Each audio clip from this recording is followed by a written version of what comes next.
We got a Stihl MSA-120C battery powered chainsaw on the workbench today.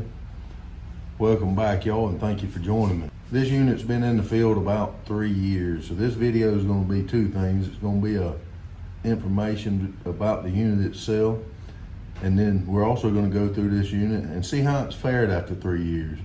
In the 3 years that this unit's been out, I've done some chain sharpening on this unit, but nothing more ever than that. It's been brought in by the customer and has to go through, fix anything that needs fixing and get it top notch. I know the person that owns this machine, and this machine gets used. It doesn't sit in the shed, so I'll be curious to give it a good inspection and see what it looks like. So let's get over here and just start with kind of the overview first.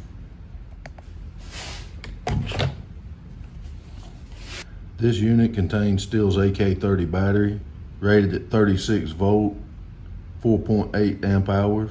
Has a power indicator on the battery to tell you what your battery life is. When you slide this into the unit, it has two spots. You click at one spot and you cannot engage it. It keeps the battery from falling out for storage. When you get ready to use the unit, you push that battery all the way home and now it's live. This unit comes with a 12-inch bar fitted with a 1/4 pico chain, 64 drive links.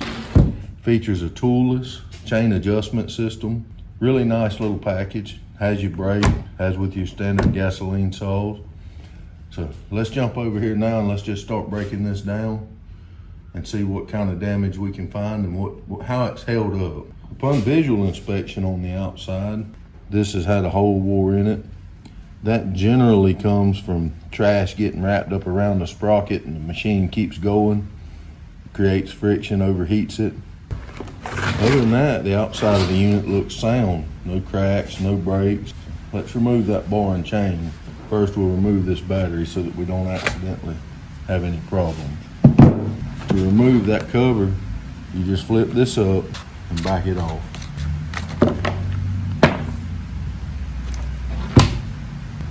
Bar has quite a bit of wear on it. By no means completely wore out, but the customer did indicate they wanted a new bar. Sprocket has some wear on it, quite a bit actually, so we will have to change that. See those grooves? Those aren't supposed to be there. Overall, considering the only thing I've ever put on this unit for this customer is new chains, and knowing that the time that this saw's been used, I'm really surprised how well it's come out.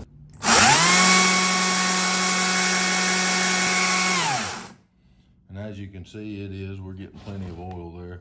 So my takeaway would be, after 3 years of service in the field, this unit is held up really nicely. So well worth the value at the price point that it comes in at. Unit is dependable.